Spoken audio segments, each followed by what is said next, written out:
This hour of programming has been brought to you by Kristen Knowles and Tom Fettig. You too can become a sustaining member of WOMR for as little as $15 a month. For more information, go to our website at WOMR.org. Welcome to Healing Wisdom, a Thursday morning talk show featuring guests sharing their stories and knowledge. We discuss the healing aspects of the arts, metaphysics, social justice, and adventure through all types of terrain. So join me, Pandora Peoples, here on WOMR 92.1 FM in Provincetown and WFMR 91.3 FM in Orleans. We're streaming worldwide at WOMR.org.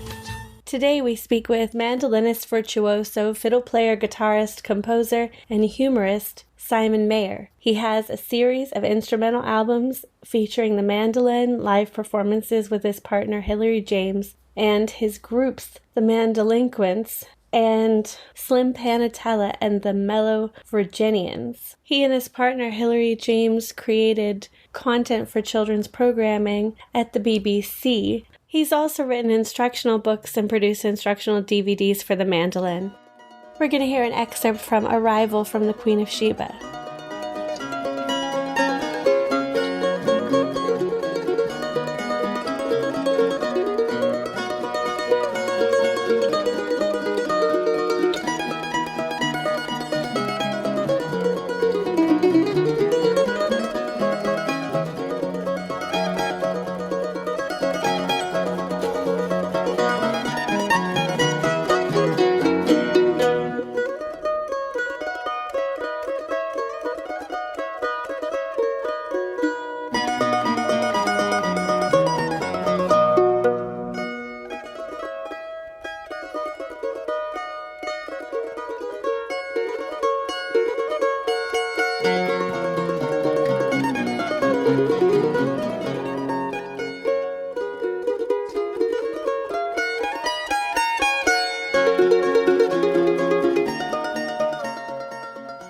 Welcome, Simon Mayer. Thank you for being with us today on this complicated day in American history, Thanksgiving, also known as the National Day of Mourning. I like to think about how it ties into harvest festivals around the world and the long tradition of giving gratitude for the autumnal harvest as we move into the winter season. We're going to hear from your classic album, Winter with Mandolins, and share a bunch of pieces from other albums of yours. So tell us about your relationship with the mandolin. You're a multi-instrumentalist and you play many stringed instruments. So how did you find the mandolin? Well, when I was about 8, I was going mad for a guitar. And my parents thought it might be a passing fad, so they bought me a ukulele, which is cheaper, a lot cheaper. And a couple of years later, when I proved it wasn't a passing fad, they bought me probably the world's worst guitar, and I struggled with that for a few years. And I learned to play a few chords and things, but I didn't really get really excited about music until I was in my mid-teens when I heard a musician who I think is probably not well known in North America, called Dave Swarbrick. And he played the fiddle and the mandolin. Sadly, he's not with us anymore. He died a few years ago. But for me, this was just it was a really exciting moment when I first heard him play. And I think if you talk to any musician, they've got that moment that they can look back on when inspiration was really triggered by hearing it might have been just a particular instrument, or it might have been a particular musician. I think in my case it was both. Hearing Dave Swarbrick play the mandolin and the fiddle, I just found it really exciting. So I neglected the guitar for the next few years, and I just went mad learning the mandolin. The fiddle for me was a bit more difficult because taking it up, I suppose I took it up when I was about 16 or 17, which is quite late, really, for learning the violin. You know, if you want to be a kind of world-class concert soloist, you've really got to start when you're 3. But I tried my best to make up for lost time. And I played a a reasonably cheap mandolin for about the first 8 years of my professional career, and then I never had one that was of what you might call intermediate quality, and I made this jump to a really, really good handmade instrument. And that was another shock because suddenly I found I could do all these things that I wanted to do in my head, and the factory made instrument wasn't allowing me to do. So they were the two big shocks in my musical career looking back, I think. So getting an exceptionally good instrument for the first time when you've not gone through that intermediate stage, and hearing one particular musician who was an inspiration. And I don't think, I think for me, it happened to be the mandolin. You talk to other musicians, other musicians find instruments that suit them. And I mean, like my, my brain does not work keyboards. I know how a piano works, but I can sit down at a piano and I think, now just give me something with strings on that I can. I mean, I know a piano's got strings, but I need strings that I can touch. You know, so anything with strings on, I can. I mean, even if it's an instrument I don't play, like the double bass, I could probably play Happy Birthday on it because that's how my brain works. But what do you think about the harp? The harp. Well, actually, a very good friend of mine is a superb harp player. An Irish musician called Moira Nikahasi. And I think the harp's a little bit akin to a piano, really. You're kind of doing things with both hands. I love it. I can't play it at all. I've never tried, so I prefer listening to Moira. I had taken a harp class as a child, and I was like, I remember just this moment of like it clicking, like this is what I'm supposed to do. And then I had like, as a kid, I could, my family was really poor and couldn't afford an instrument. And actually I was 3 and I was playing piano, and it was like rented, and they had it taken away because I couldn't make the payments. And I remember like being in the zone and then having it cut short. So in more recent times, I have been trying to play piano, and I've written some songs with a friend of mine who's actually a really amazing bossa nova musician. But it's funny because like, I wonder how many people have moments like that, and then, circumstances beyond their control as children when they're receptive to that. Well, those moments. It's interesting you say that because, you mentioned that harp or the piano. My parents told me, I mean, I've lost both my parents now, but before they passed, they told me that when I was about 3 or 4, we would go around to visit my grandma, and there was a piano there. And I used to sit at the piano and make up little tunes when I was very young. And then my grandma died, and we never had a piano in our house.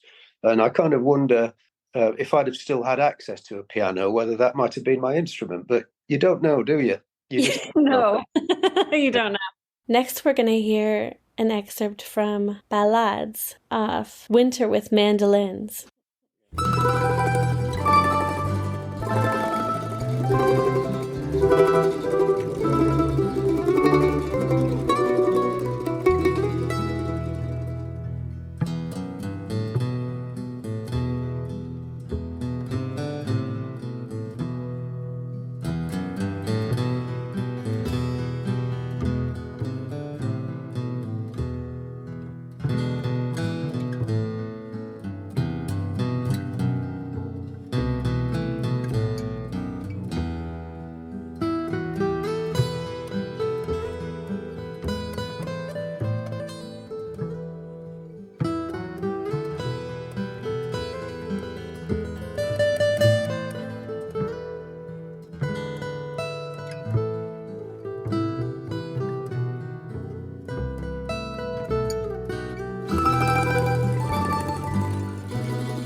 The mandolin has such a timeless quality. Where do you draw your inspiration from? Do you draw your inspiration from the seasons, from nature, from places you've been? I certainly do take inspiration from nature in some of the music that I've composed. One of my most requested pieces on gigs is a tune that I recorded in 1991 on my second album. I called my first album the Mandolin album, and when I came to do my second album, I couldn't think of a title, so I just called it the Second Mandolin Album. It's a bit of a cop-out, really.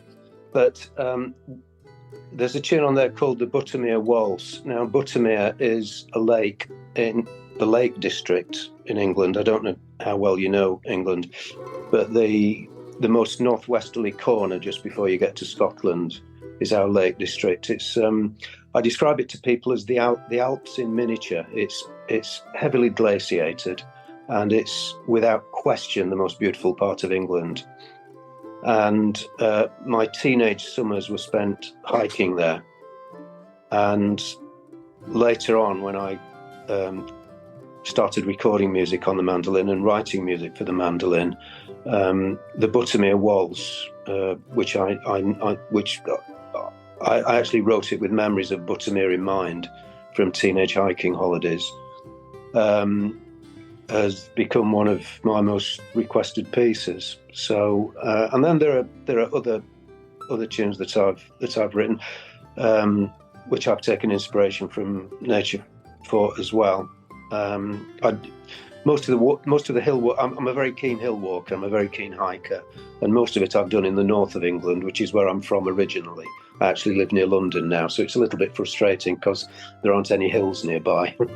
But we get up to the north. I've got deeply happy memories of these teenage hiking holidays. I just love being high. I just love being on top of a mountain. I would never go up a rock face. I haven't got the head for heights for it, but hiking, yeah. And I just find it very inspirational and relaxing just to walk up a hill. We don't have as high a mountains here as you do in the States, but you can. I suppose the mountains in the Lake District, you can easily walk up and down one in a day, which is kind of nice, really, because you get, you can be back down to the valley for your fish and chips and your and your pint of beer. Here's an excerpt from your classic cover of I Saw Three Ships.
Tell us about Winter with Mandolins.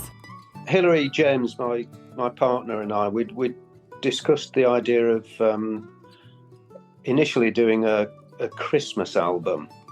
And then we thought, well, maybe we don't really want to do a Christmas album. It's a little bit of a cliche and you tend to get the same pieces of music on all of them. So we widened it to cover the entire chilly season, really. So I wanted to draw music from anything with a connection from, I suppose, from about October through to April. And although there are a few tunes on there that are very well known, I Saw Three Ships is a very well known Christmas carol this side of the Atlantic. Probably your side of the Atlantic too. Is it a well known tune there? In some circles, yes. I think certainly in Cape Cod, we've got folks keeping 17th century music alive. But I wanted to research music from some of the lesser known carols, the lesser known European carols. Found some lovely stuff from Spain, researched some old English stuff, wrote a couple of tunes myself that were kind of inspired by events over the winter period. So We just broadened the catchment area, if you like, and we wanted to make it completely non-denominational or anything, So that was the idea behind the album. If you're just joining us now, you're listening to Healing Wisdom on WOMR and WFMR. Happy Thanksgiving. Wishing you and yours a day and a season of gratitude, good health, and joy. I'm your host, Pandora Peoples, and we're speaking with multi-instrumentalist and mandolin virtuoso Simon Mayer, joining us from London. I'm a parrot, I'm your closest friend. I say the same things all day long and drive you round the bend. Fish your mate, oh, you pretty boy. Intelligent conversation is the one thing I enjoy. Now if I were a parrot policeman, I wouldn't say hello, I'd say hello, hello, hello, hello, hello, hello, hello. And if I joined the army, wouldn't it be super? I couldn't be a Royal Marine, I'd be a parrot rooper. Sorry. I'm a parrot, I'm your closest friend. I say the same things all day long and drive you round the bend. Fish your mate, oh, you pretty boy. Intelligent conversation is the one thing I enjoy.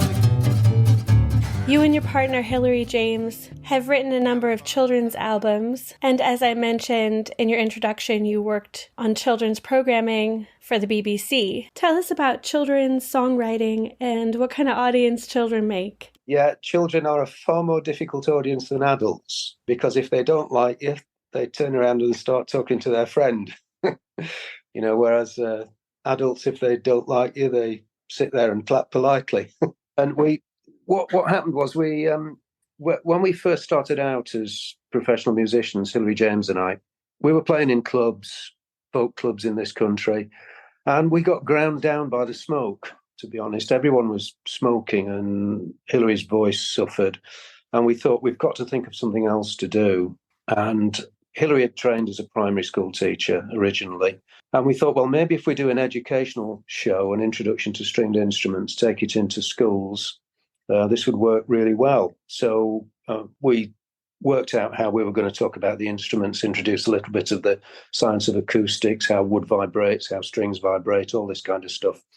And we were looking around for some songs to use during the show and couldn't find any. So we started writing. Well, we couldn't find any. There are lots of children's songs, obviously, but we couldn't find any that we really, really liked. So we started writing. One thing led to another.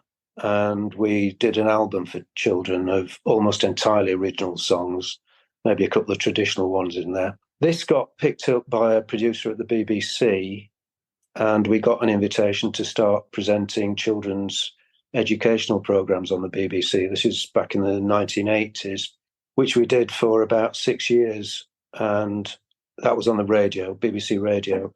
After that, we did a little bit of television presenting for the BBC for children's programmes. And then we ended up writing a lot for other BBC programmes, children's programmes, writing songs. And this went on for quite a few years. And during that time, when we were writing for the BBC, we always wrote songs that we knew we would be happy to record our own versions of.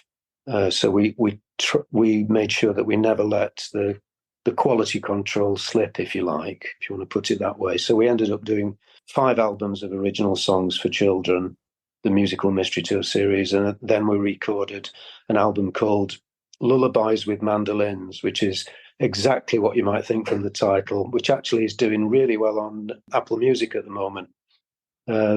It's very popular streaming on Apple Music. And then slowly over the years, we've kind of slipped out of it because I think things are different in North America, but in this country, it's easy to get typecast as a children's entertainer. And people think that you're a kind of second-class musician if you play to children, which is really sad. And my impression from visits to the United States and to Canada is that attitude does not exist there. American and Canadian artists, highly respected artists who play to children as well as they play to adults. Nobody thinks the worse of them for it. In fact, people applaud them for it. The attitude in this country is a little bit different, and we'd been doing children's music for about 10 years, I suppose, mainly during the 1980s. And by about 1990, we thought we've got to start playing to adults again, And by this time, we were sufficiently well established that we could put a clause in the contract, no smoking in the auditorium. So we knew Hilary's voice wasn't going to suffer. And it was 1990 that I did my first mandolin album. And then things snowballed from there with the mandolin. Hilary did a load of song albums. I mean, we each play on each other's albums.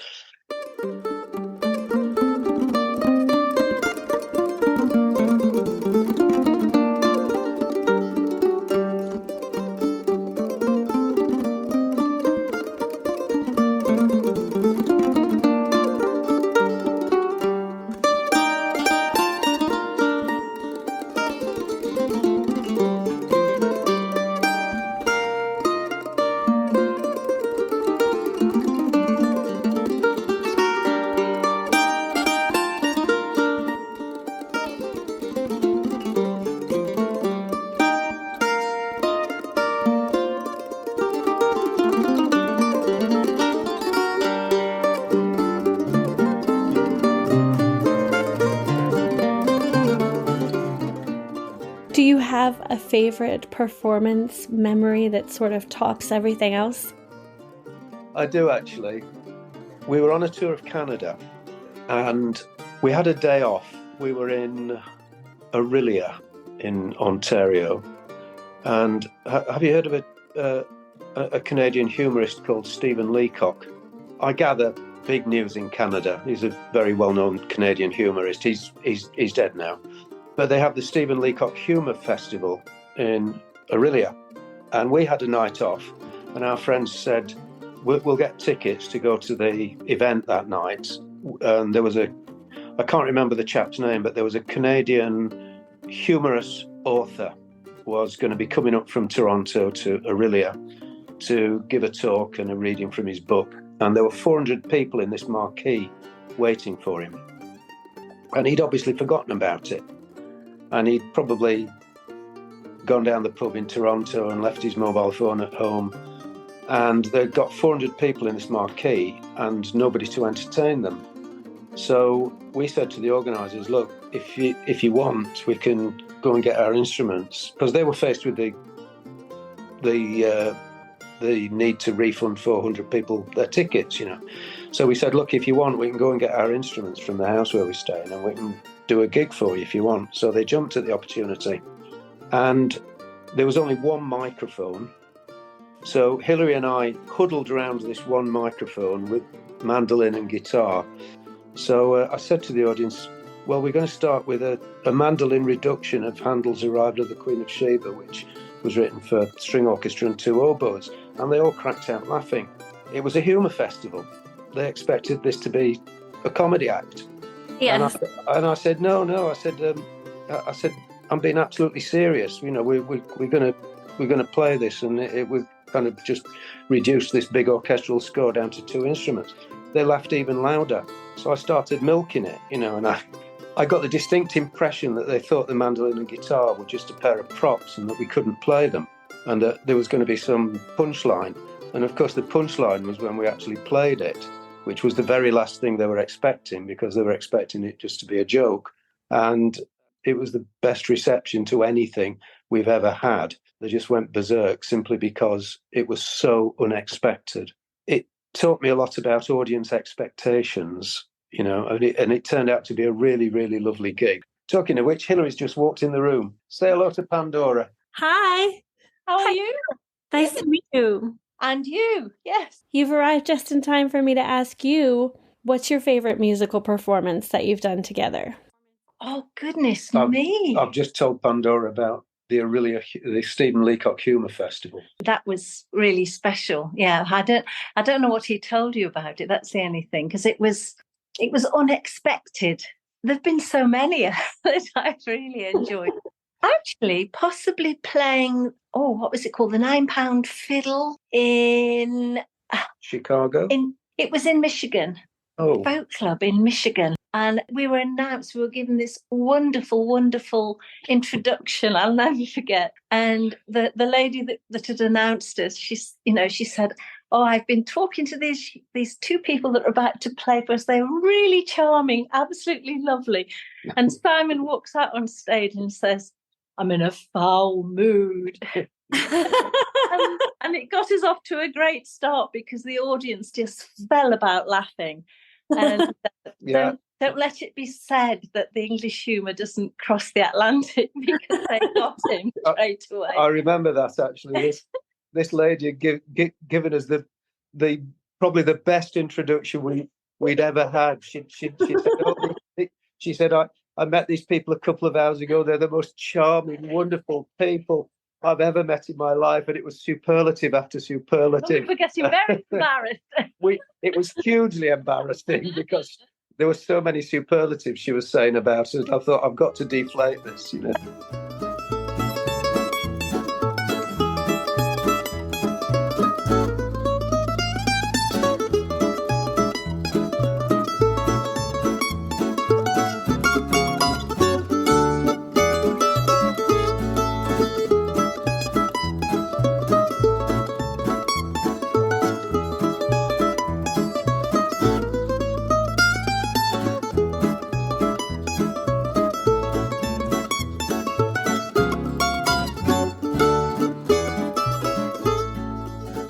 Do you miss the climate in LA? I miss the high desert chaparral. I've learned all about the indigenous medicine and also just being on the cliffs and being in the mountains, looking down at the ocean. Yeah. For me, that's really, really therapeutic for me to see both the ocean and then be up in a high altitude at the same time, because the dirt is beautiful, like it's ruddy, it's orangey, the light particularly is really beautiful at sunset. The pungent smell of the herbs everywhere, it's just something really special about it. Mm-hmm. The way it smells at night, and just, I think everybody gets attached to their home where they grow up. We have been to LA. In some ways, it's a lot like the south of France. I was just thinking exactly that. The climate, the vegetation, it's very similar to where Hilary's sister lives in the south of France.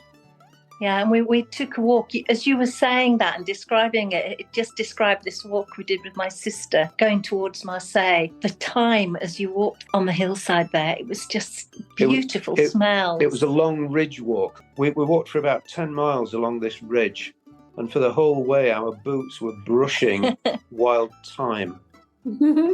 The smell was just wafting up. It was absolutely beautiful. It is, but the two places, are very similar, really. So when you were in Los Angeles, where did you go? Oh, it was a long time ago.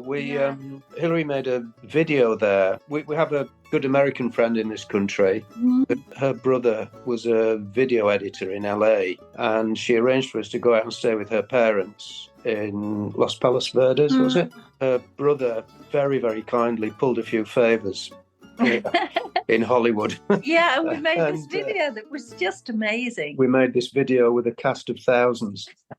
It was the opening track from Hilary's album that she'd just done. Yeah. It was your first album, wasn't it? Yeah. It was a real treat. I mean, thank you so much. Thank you, Pandora. It's been lovely. Yeah.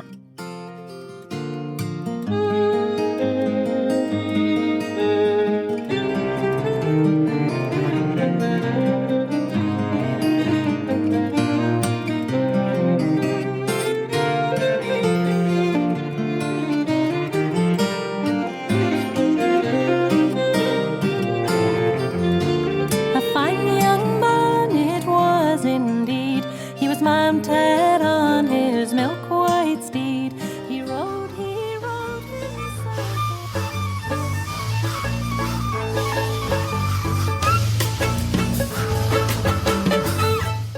You've been listening to Healing Wisdom at Outermost Radio. All of our shows are podcasts at WOMR.org. Also check out healingwisdomradioshow.com and contact me at pandora@WOMR.org.